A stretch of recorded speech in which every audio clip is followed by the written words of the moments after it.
सहनावतु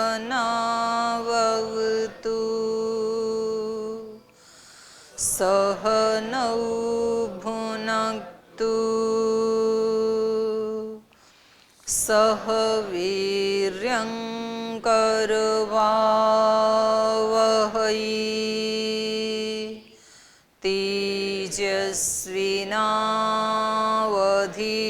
तेजस्विनावधीतमस्तु मा विद्विषावहै ॐ शान्ति शान्ति शान्तिः।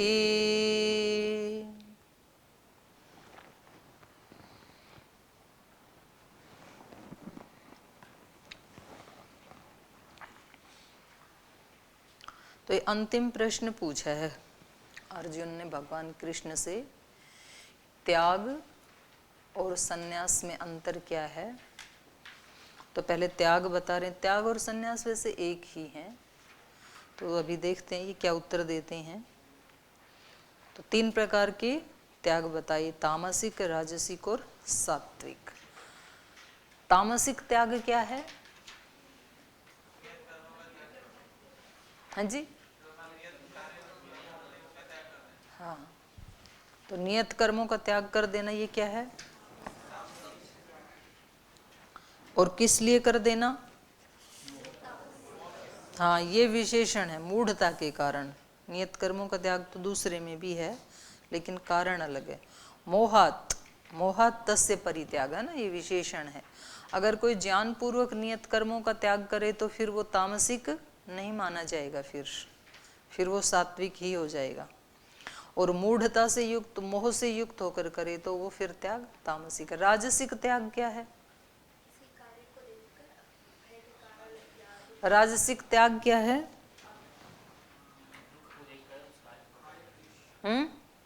पुस्तक सामने है ना आपकी, तो देख के ही बता दो। हाँ, काय क्लेश भयात, जो शरीर या मन आदि को कष्ट मिलेगा ऐसा सोच करके उन कामों को नहीं करते हैं, नियत कर्मों को उनको छोड़ देते हैं। शरीर को संभाल के रखना है, इंद्रियों को संभाल के रखना है, मन को भी नहीं कोई कष्ट देना है। तो ऐसे जो आराम परस्त लोग हैं तो वो अपने नियत कर्मों का भी त्याग कर देते हैं। आज तो बारिश हो रही है, यज्ञ में जाएंगे तो भीग जाएंगे, मिट्टी के हैं कहीं गल गए तो, कोई अंग बह गया तो बारिश में, फिर क्या करेंगे, इसलिए यज्ञ में नहीं जाना है। तो ऐसे शरीर आदि के कष्ट के भय के कारण नियत कर्मों का त्याग कर देते हैं। तो आज तो चलो त्याग कर देते हैं यज्ञ का, आज तो मानस यज्ञ कर लेते हैं, आज तो ज्ञान यज्ञ कर लेते हैं, आज तो केवल ध्यान कर लेते हैं। हमारी ये साध्वियां तो कई दिन यज्ञ किया ही नहीं, बोल जी हमने तो सन्यास ले लिया, और सन्यासियों के लिए तो यज्ञ होता नहीं है, इसलिए हम तो ध्यान करते हैं। वहां पर निषेध नहीं है सन्यासी के लिए यज्ञ का, विकल्प है कि यदि किसी ने यज्ञ से ऊपर प्रतिपल अपना जीवन यज्ञीय बना लिया तो वो यदि ये स्थूल यज्ञ ना भी करे तो उसको कोई दोष नहीं लगेगा, बस इतना है वहां पे। ये नहीं है कि करना ही नहीं है, तो ऐसे फिर वो तामस त्याग कहा जाएगा। तो ये 2 त्याग कल बताए थे। तो आज पढ़ेंगे फिर सात्विक त्याग क्या है, वो पढ़ते हैं आज। तो इसके पीछे से कुछ पूछना है आपको कोई? हाँ पूछिए।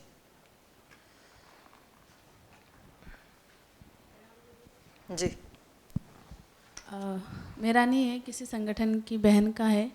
हाँ। वो टीचर हैं, तो उनसे जैसे बच्चे पूछते हैं कि जैसे वो 11th 12th में आते थे तो उनको कोई विषय चुनना होता है, तो जैसे कोई आर्ट्स चुन रहा, कोई मैथ चुन रहा है ऐसे। तो कई बार तो माता पिता चाहते हैं कि ये डॉक्टर बने, इंजीनियर बने, और कई बार उनके साथ ये स्थिति हो जाती है कि उनको समझ में नहीं आता कि वो कौन सा विषय लें, किस विषय में वो अच्छा कर पाएंगे या किस में उनकी रुचि है। किसको? बच्चे को समझ में नहीं आता। जी दीदी। तो वो कोई भी व्यक्ति, जैसे किसी का कुछ लक्ष्य होता है कि हमें कुछ बनना है, किसी को डॉक्टर, किसी को इंजीनियर, किसी को टीचर, ऐसे, तो वो ये लक्ष्य निर्धारित नहीं कर पाते कि हमें क्या बनना है, तो वो लक्ष्य कैसे निर्धारित करें कि हम इस फील्ड में जाएंगे तो इसमें हमारे लिए ये ठीक है। और मैं बता भी दूंगी तो उनके किस काम आएगा, क्योंकि मैं मेरे वाला तो निर्धारित कर सकती हूँ, उनका मैं निर्धारित करूंगी वो भी गलत ही होगा। मतलब जिस व्यक्ति का अपना कोई पहुंचने का कोई मतलब सुनिश्चित नहीं है कि मुझे कहाँ जाना है, और वो किसी दूसरे से पूछे कि जी मुझे तो नहीं पता कहाँ जाना है, आप बता दो मैं कौन सी बस में बैठूं, और मैं बोलूं इसमें बैठ लो, तो कहाँ पहुंचेगा वो?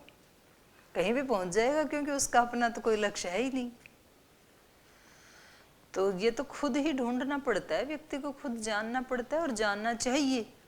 अगर थोड़ी देर में नहीं पता लगता है, और दो चीजें होती हैं, एक लक्ष्य होता है, एक टारगेट होते हैं। उसके लिए दो शब्द अंग्रेजी भाषा में प्रयोग किए जाते हैं, गोल, टारगेट। विजन तो बहुत बड़ा है, उससे भी बड़ा है। तो गोल सबका एक ही होता है, अज्ञान का नाश करना। वो कैसे करना है, वो सबके अनेक अनेक रास्ते हो सकते हैं, और यही तो अध्यात्म का सौंदर्य है।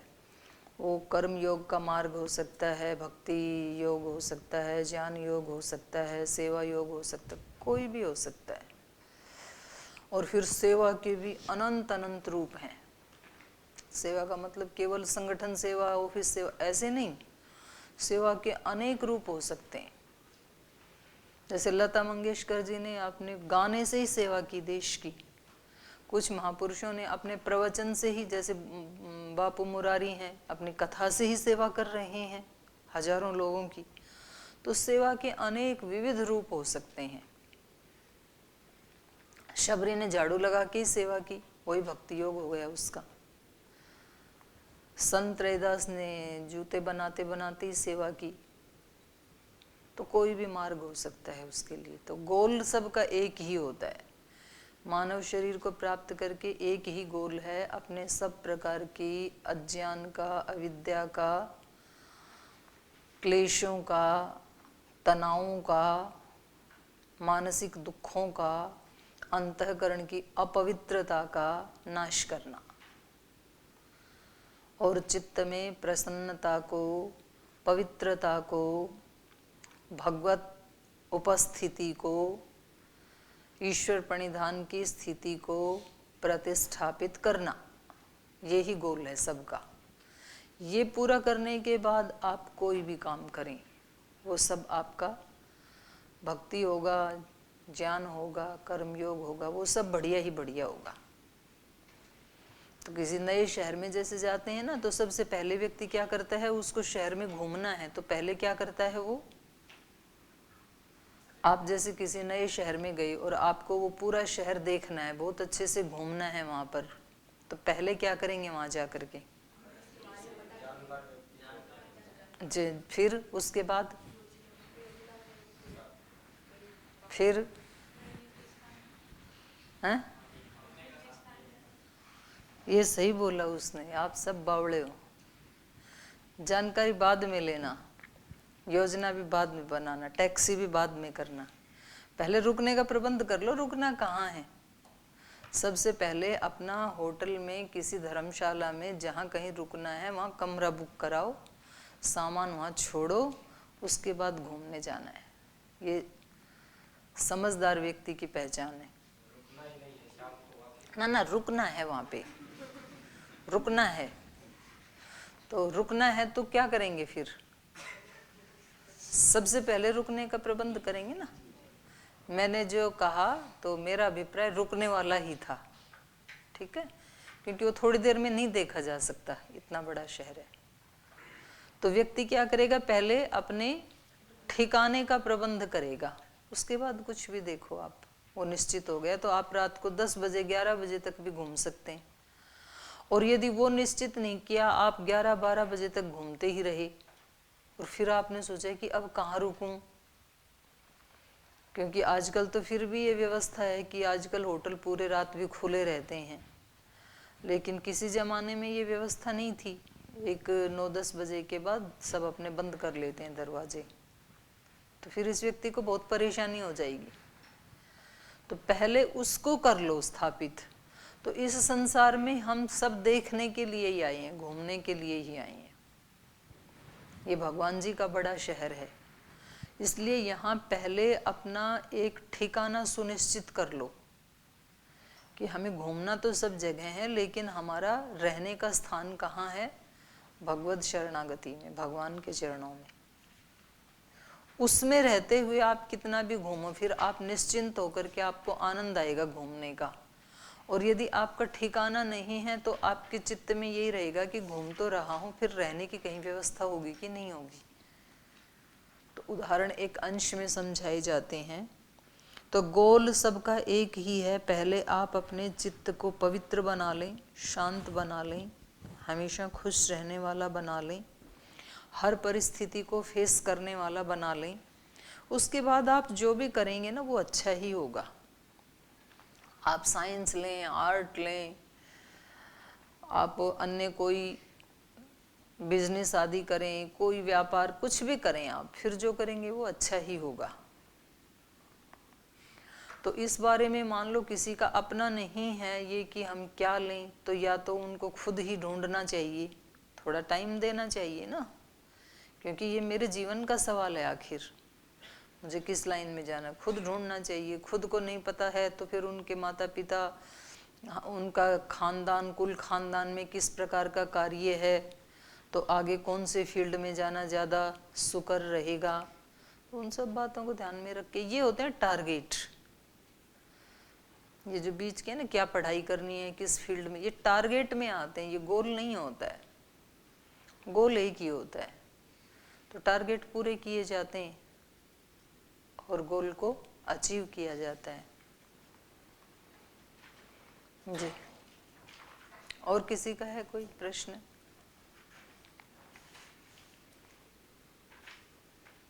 आज सबके हो गए खत्म, तो चलो आगे पढ़ लेते हैं। सात्विक त्याग क्या है वो बता रहे हैं। कार्यम मित्तीव यत्कर्म नियतं क्रियते अर्जुन, संगम त्यक्त्वा फलं चैव स त्यागः सात्विको मतः। न द्वेष्टः कुशलं कर्म कुशलेनानुषज्यते, त्यागी सत्त्वसमाविष्टो मेधावी छिन्न संशयः। न हि देहभृता शक्यं त्यक्तुं कर्माण्यशेषतः, यस्तो कर्मफलत्यागी स त्यागीत्यभिधीयते। अनिष्टमिष्टमिश्रं च त्रिविधं कर्मणः फलं, भवत्यत्यागिनां प्रेत्य न तु सन्न्यासिनां क्वचित्। इतना पढ़ लेते हैं। सात्विक त्याग क्या है? कार्यम इति एव यत् कर्म नियतम क्रियते। नियत कर्मों को वो किस भाव से करता है? कार्यम एव, करना ही चाहिए, क्योंकि ये मेरे नियत कर्म है। तो उसको करेंगे तो कोई बहुत बड़ा पुण्य नहीं मिलेगा, लेकिन नहीं करेंगे तो पाप जरूर हो जाएगा।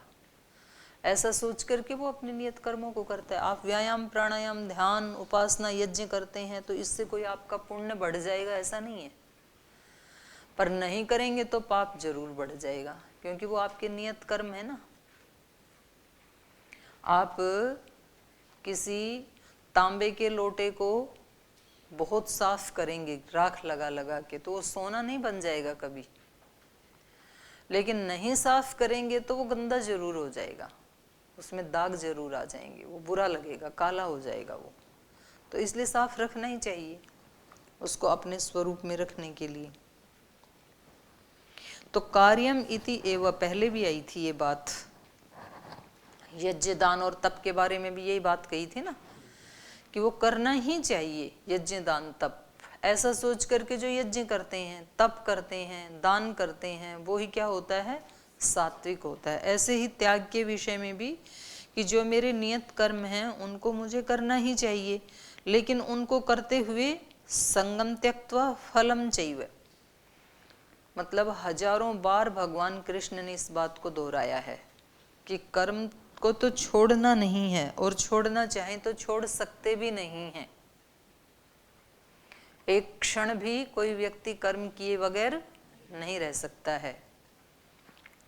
तो फिर क्या करें? तो ये कहते हैं कि फल की आसक्ति को छोड़ दें, फल की इच्छा रहे, फल की आशा रहे, फल के बारे में ज्ञान रहे, क्या फल मिलेगा उसकी मनाही नहीं है, फल आएगा ही। अगर आपने फल को हटाने की कोशिश की तो आपने कार्य कारण के सिद्धांत को ही खंडित कर दिया। कोई भी किसी भी चीज का कोई कारण है, कोई कार्य है तो उसका कारण होगा ही ना, तो उसको कैसे हटा सकते हैं आप नहीं हटा सकते। कार्य कारण का सिद्धांत अपने आप में बिल्कुल सुव्यवस्थित है। आप कोई बीज बोते हैं, उसका अंकुर फूटेगा, उसका फल आएगा ही। और बीज बोते समय बोने वाले व्यक्ति को ज्ञान होना ही चाहिए, क्या बो रहा हूं, क्या पैदा होने वाला है।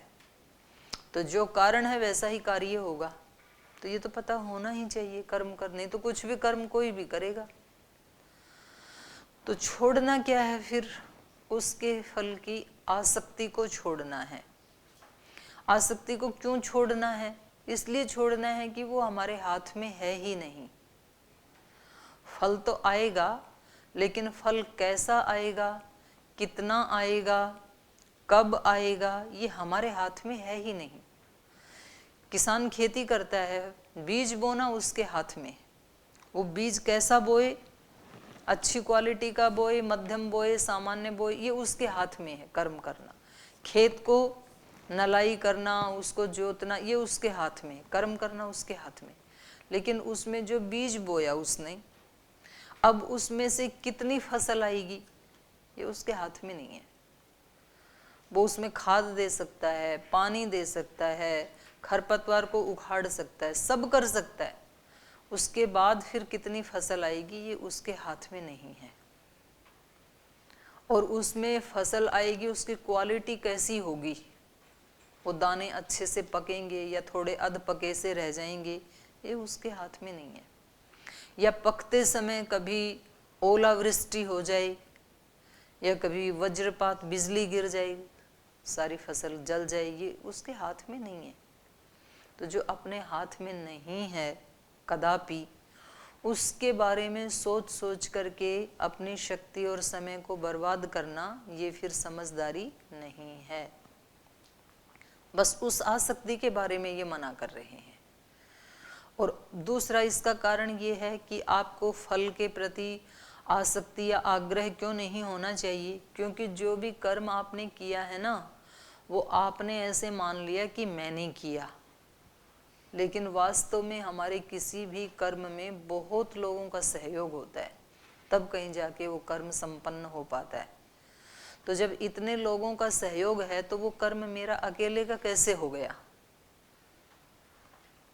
बहुत लोगों ने मिलके किया, तो उसमें फिर जब हम स्थूल रूप से देखते हैं बाहर कि भाई ये तो सब लोगों ने मिलके किया, तो फिर हम उसका श्रेय खुद नहीं लेते हैं और उसके फल की आशा भी अकेले नहीं करते हैं। लेकिन जब हमें ये इनडायरेक्ट रूप से ये पता नहीं चलता है कि अप्रत्यक्ष रूप से जिसको मैं अपना कर्म कह रहा हूं, इसमें कितने लोगों का सहयोग है। एक बीज अंकुरित हो रहा है और फिर उससे एक पौधा बना, फिर पेड़ बना, फिर फल आए, तो ये जो बीज से इतना बड़ा एक यज्ञ हो गया, फल आने तक का जो कार्य हो गया, इसमें ये केवल बीज का कार्य नहीं है, केवल बीज का सहयोग नहीं है, इसमें केवल धरती का कार्य भी नहीं है, ये केवल सूर्य का भी नहीं है, केवल मिट्टी का भी नहीं है, केवल आकाश का भी नहीं है, सबने मिलके इस काम, केवल किसान का भी नहीं है। किसान बोले कि मैंने बीज बोए तो मेरा कार्य है, तो मुझे फल मिलना चाहिए। बीज बोले मैंने अपना आपा मिटाया है तो ये तो मेरा कर्म है। तो इतने लोगों का सहयोग है, अब इसका फल किसको मिले? तो सबको मिलना चाहिए। तो इसलिए आग्रह हमें इसलिए नहीं रखना चाहिए कि कोई छोटा सा भी कर्म होता है हमारे माध्यम से, त्रिगुण के माध्यम से, तो उसमें बहुत सारी शक्तियों का सहयोग है, तो उसको मैं मेरा कैसे कह सकता हूँ। और जो मेरा नहीं है तो उसका फल मुझ अकेले को मिले, ये सोचना भी अपने आप में बेईमानी है। तो इसलिए फल के प्रति आसक्ति नहीं रखनी चाहिए। ठीक है, मेरा जितना हिस्सा था उसमें मैंने उस कर्म को किया, मैंने अपनी शक्ति का सहयोग किया उस कर्म में। बाकी तो भगवान का भागवत कर्म है, सारी सृष्टि उस काम में लगी हुई है, सारी सृष्टि ने सहयोग किया है उस काम को करने में। तो मेरा जितना सहयोग बन पा रहा था मैंने भी किया। अब इसका फल जैसे भगवान उचित समझें, जितना उचित समझें वो मुझे दें। तो ऐसे करने से व्यक्ति बहुत सारे तो अपराध मिट जाएंगे समाज में से। व्यक्ति सारे अपराध क्यों करता है? फल की आसक्ति होती है उसको कि इतना सुख मिलना चाहिए। व्यक्ति चोरी डकैती क्यों करता है? मेरे पास इतना धन होना चाहिए इसलिए करता है। जब उसको ये है कि जितना भी मिले तो फिर कोई चोरी क्यों करेगा, फिर कोई दूसरे का हक क्यों छीनेगा, फिर कोई दूसरे को धोखा क्यों देगा। कोई व्यक्ति दूसरे को धोखा कब देता है? मेरे पास ज़्यादा धन होना चाहिए और मेरे भाई के पास कम होना चाहिए, तो अपने ही भाई को धोखा दे देता है, अपने ही संबंधियों को धोखा दे देता है, क्योंकि उसको आसक्ति है उस फल की। मेरे को ज़्यादा सुख मिलना चाहिए इसलिए अपने मित्रों को ही धोखा दे देता है व्यक्ति। किसी चीज़ की प्राप्ति के लिए वो मेरे को ही मिलनी चाहिए, दूसरे को नहीं मिलनी चाहिए, ये आसक्ति है उस फल के प्रति। तो फिर वो बहुत सारे अपराध कर लेता है व्यक्ति, चोरी कर लेता है, धोखा दे देता है, झूठ बोल देता है, क्योंकि उसको वो चाहिए इसलिए झूठ बोलता है। जब उसको कोई फल के प्रति आसक्ति ही नहीं है तो फिर ये सारे अपराध बंद हो सकते हैं। अगर केवल ये इतना सा एक विज्ञान समझ में आ जाए हर व्यक्ति को कि मेरा केवल कर्म करने के ऊपर ही अधिकार है और वो मैंने किया और मैं हमेशा करता ही रहूँगा। फल जो भी मिले, जब भी मिले, जैसे भी मिले, हो सकता है कि कभी बाद में मिले, तो उसकी अपने को कोई चिंता नहीं है। मुझे जो मिलना है उसको कोई छीन नहीं सकता है और जो मुझे नहीं मिलना है वो मुझे कोई दे नहीं सकता है। ऐसा ही नियम है। माता पिता भी नहीं दे सकते हैं। एक ही माता पिता के 2-4 बच्चे होते हैं, लेकिन सबका भाग्य, सबके जीवन की स्थिति अलग अलग होती है, क्योंकि उस आत्मा के अपने जो कर्माशय हैं उसके अनुसार उसको जो मिलना होता है वैसा ही उसका जीवन बनता है। एक जैसा नहीं बनता है एक माता पिता के बच्चों का भी। एक गुरु के शिष्यों का सबका जीवन एक जैसा नहीं होता है। एक ही आश्रम में रहते हैं, एक ही कक्षा में पढ़ते हैं, फिर भी जीवन में अलग अलग फल होते हैं। सबका जीवन अलग अलग प्रकार का बनता है, क्योंकि हर आत्मा अपने साथ अपना एक बैगेज लेके चल रही है। उसके अपने कर्माशय की एक गठरी सब अपने साथ लेके चल रहे हैं।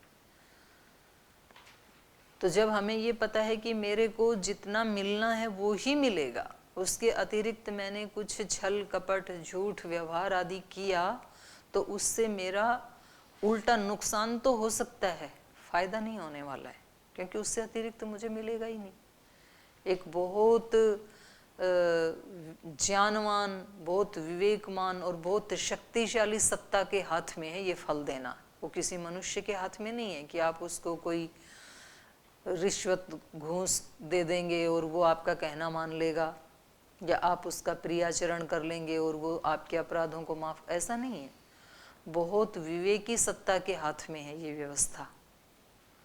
तो ना उसमें कुछ कटौती हो सकती है, ना उसमें कुछ ऐड हो सकता है। और कटौती और ऐड हो सकता है तो मेरे शुभ कर्मों से ही हो सकता है। तो इसलिए फोकस किस पे करता है ये व्यक्ति? कर्म पे करता है। कर्म को कैसे उत्कृष्ट बनाऊं, क्योंकि फल वो ही आना है जो मैंने कर्म किए हैं। तो अपने कर्मों को कैसे निष्काम कर्म बनाऊं, अपने कर्मों को कैसे मैं पूजा वाले कर्म बनाऊं, अपने कर्मों को कैसे दिव्य कर्म बनाऊं, कैसे अलौकिक कर्म बनाऊं, उसके ऊपर इसका ध्यान होना चाहिए, न कि फल की आसक्ति पे। तो बार बार ये बात ये हमें बता रहे हैं, कर्म सारे करने हैं, लेकिन उन कर्मों को कहीं इन्होंने कहा यज्ञीय कर्म बना दो, कहीं कहा कि अनन्य भक्ति बना दो। कर्म भी क्या बन जाए? भक्ति। कर्म ही बन जाए पूजा। कहीं इन्होंने कहा कि उस कर्म को ही निष्काम कर्म बना दो, और यहाँ पर कहा कि संगम त्यक्त्वा फलम चैव। कर्म की उनकी नियत कर्म तो करने हैं, और किस भाव से करने हैं? करना ही चाहिए। तो फिर फल की इच्छा खत्म। संगम त्यक्त्वा, उनके प्रति आसक्ति को छोड़ करके, फलम चैव, और आसक्ति नहीं है तो फिर फल भी कैसा भी आएगा वो भी स्वीकार है। स त्यागः सात्विको मतः। ये जो त्याग है, कौन सा त्याग? आसक्ति का त्याग। फल के प्रति जो आसक्ति है, क्योंकि आसक्तियां ही हमारे चित्त को बेचैन करके रखती हैं। हमारा जो चित्त है ना, वो हमेशा ऐसे ऐसे ऐसे ऐसे हिलता रहता है पूरे दिन। कोई ना कोई विचार, कोई ना कोई भाव उसमें आता ही रहता है। मतलब एक बार कहा सुबह कि 9 बजे बारिश हो रही है, तो आज 11 बजे कक्षा ले लेंगे। फिर बोले हम तो तैयार हुए थे, अब 11 बजे होगी। फिर थोड़ा सा हिला हमारा मन। फिर थोड़ी देर में बताया कि नहीं बारिश तो रुक गई, तो 11 बजे नहीं 9 बजे ही होगी। बोले अभी तो बोला था 11 बजे, फिर बोला 2 बजे, फिर अब फिर बोल दिया 9 बजे, 9:30 बजे। तो ऐसे ऐसे हिलता है हमारा मन। फिर उसके बाद कुछ और चीज़ आ जाएगी, एक ही काम थोड़ी है। कोई और व्यक्ति कुछ बोलेगा, और व्यक्ति बोलेगा कि आज दोपहर के खाने में क्या पसंद नहीं है आपको, पसंद नहीं है, जो नहीं है पसंद, अयो देवा। हम तो इतने वर्षों तक खिचड़ी खा खा के बड़े हुए, अभी भी बड़ी अच्छी लगती है। पनीर पसंद है, तो पता लगे कि आज रोटी नहीं है, आज खिचड़ी ही मिलेगी, तो फिर मन हिलता है।